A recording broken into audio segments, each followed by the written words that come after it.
नामुष्की आलेली असं तुम्हाला वाटतं? बघा, मला एवढंच माहिती आहे, मी त्यावेळेपासूनच या सगळ्या गोष्टी फार बारकाईने बघतोय.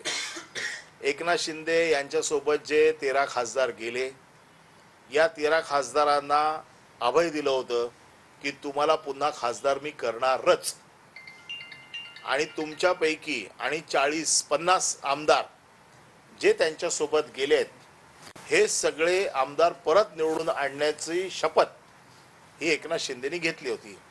त्यासोबत त्यांनी असं देखील म्हटलं होतं की जर ह्यांच्यापैकी एकही माणूस पडला तर मी माझ्या पदाचा राजीनामा देईन आणि मी शेती करायला जाईन, असं त्यांनी स्पष्ट सांगितलेलं आहे.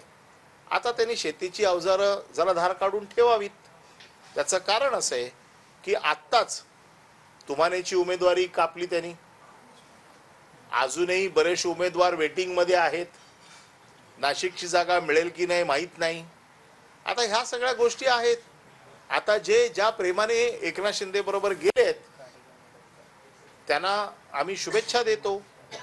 आमचं म्हणणं आहे कमीत कमी 13 जागा तर राखा पहिल्या, नंतर मग उमेदवाराचं भवितव्य, त्याच्यानंतर निवडणूक, त्याच्यानंतर जिंकणं, त्याच्यानंतर राजीनामा, हा सिक्वेन्स आहे. आता पहिल्या टप्प्यातच गळपटलेत ते. आजही 13च्या 13 जागा राखण्याचं आव्हान त्यांच्यासमोर आहे. 13 जागा राखू शकतील की नाही या बाबतीत साशंक आहेत. आणि जर 13 जागा राखू शकले नाहीत तर मग काय करणार? रत्नागिरी सिंधुदुर्गमध्ये पण तीच परिस्थिती पाहायला मिळते. नारायण राणे यांनी प्रचाराचा शुभारंभ आहे तो उद्यापासून सुरू केलेला आहे. दुसरीकडे उदय सामंत असं म्हणतात की त्या जागेवर आमचाच दावा आहे, ती आधीपासून जागा शिवसेनेकडेच होती आणि ती जागा आमच्याकडेच आहे. एकमत होत नाहीये. नाही, हे तर आम्हाला तुमच्या माध्यमातूनच कळतंय की एकमत होत नाहीये. लोकमत तर गमावूनच बसलेले आहेत, पण एकमत तर कमीत कमी होऊ देत. त्यामुळे माझं असं म्हणणं असं आहे की पहिलं त्यांना आपसात ठरवू देत की कोणी कुठल्या जागा लढायच्या. एकनाथ शिंदे ज्या स्वाभिमानाने गेले, बाळासाहेबांचे विचार घेऊन गेलेत, बाळासाहेबांनी अशा जर बार्गेनिंगला लात मारली असती, ठाण्याच्या जागेसाठी यांना संघर्ष करावा लागतोय. जी ठाण्याची जागा आनंद दिघे साहेबांनी प्रतिष्ठेने खेचून आणली होती, त्या जागेसाठी यांचा घामटा निघतोय. आता अशा परिस्थितीत कुठे गेला स्वाभिमान, कुठे गेला बाळासाहेबांचे विचार? जर तुम्हाला फरफटत नेते बीजेपी आणि तुम्ही फरफटत जाताय, तुम्ही आम्हाला काय म्हणून सल्ले देताय? त्यामुळे माझं स्पष्ट म्हणणं आहे की पहिले तुम्ही तुमच्या 13 जागा राखा, त्या जिंका. तुम्ही सगळ्या जिंकून आणाल अशी ताकद आहे तुमची, असं तुम्ही चित्र उभं केलंय. नाही आल्या निवडून तर तुम्ही राजीनामा देणार हे देखील सांगितलेलं आहे. आणि तुम्ही नेहमी महाराजांच्या पायाची शपथ घेऊन शब्द पूर्ण करण्यासाठी प्रसिद्ध आहात. तर महाराजांच्या पायाची शपथ घेऊन तुम्हाला राजीनामा द्यावा लागेल, याच्यातला एकही जर पडला तर. कारण तुमच्या ह्या शपथेला भुलून खासदार आणि आमदार तुमच्याकडे आलेत.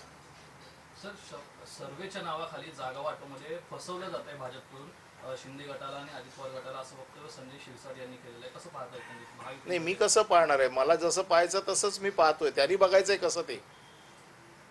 त्यांना सर्वे ह्या सगळ्या गोष्टी शिवसेनेत नव्हत्या. शिवसेनेत शिवसैनिकाला उमेदवारी मिळायची. संजय शिरसाटला उमेदवारी कशी मिळाली? शिवसैनिक होता म्हणूनच मिळाली ना, का कुठल्या सर्वेवरनं मिळाली? आणि शिवसैनिक म्हणून त्याचा सन्मान केला गेला. साधा एक कार्यकर्ता होता, तो एवढ्या मोठ्या पदाला शिवसेनेमुळे गेला. तिथे कुठलाही सर्वे त्याचा बघितला नव्हता. आता कळेल त्यांना की ह्या शिवसेनेत आणि त्या शिवसेनेत काय फरक आहे. तो काही खासदार आणि आमदार खासदारांना डावलं जात आहे, त्यामुळे काही जागांवरती आता तिघा रिमा झाल्या. मग याच्यामध्ये पक्षप्रमुखांची त्यांच्या हिंमतीचा आता कस लागणार आहे.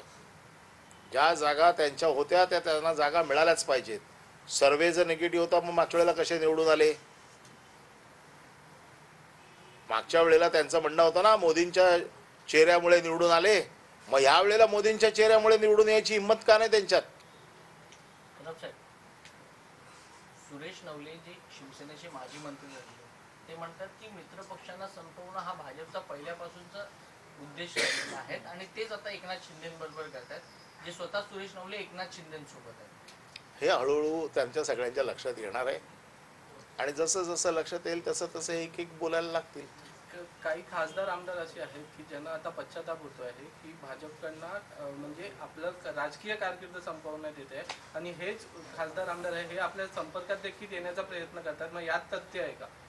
नाही, याच्या बाबतीत मी आता काहीच बोलू इच्छित नाही. पहिले त्यांना चांगले ते ज्या सुखाने ज्या स्वाभिमानाने जे 50 खोके घेऊन गेलेले आहेत ते पहिले रिचू देत, स्वाभिमान त्यांचा कळू देत, बाळासाहेबांचा वारसा जो घेऊन गेलेले आहेत त्याची त्यांना पूर्ण आठवण होऊ देत.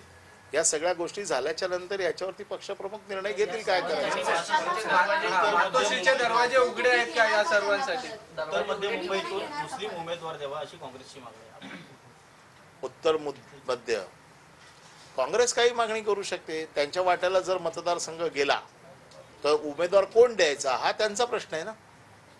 पण मातोश्रीचे मातोश्रीचे दरवाजे दरवाजे उघडे आहेत मातोश्रीचे का? या दरवाजे आमदार उघडे आहेत का? खासदारांना मातोश्रीचे दरवाजे उघडे असतील का?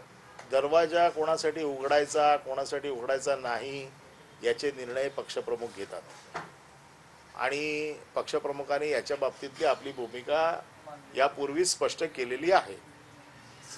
परत एक विषय होता की मध्यंतरी राज ठाकरेंनी दिल्लीत अमित शहाची भेट घेतली होती असं म्हटलं जाते. अजून राज ठाकरेंनी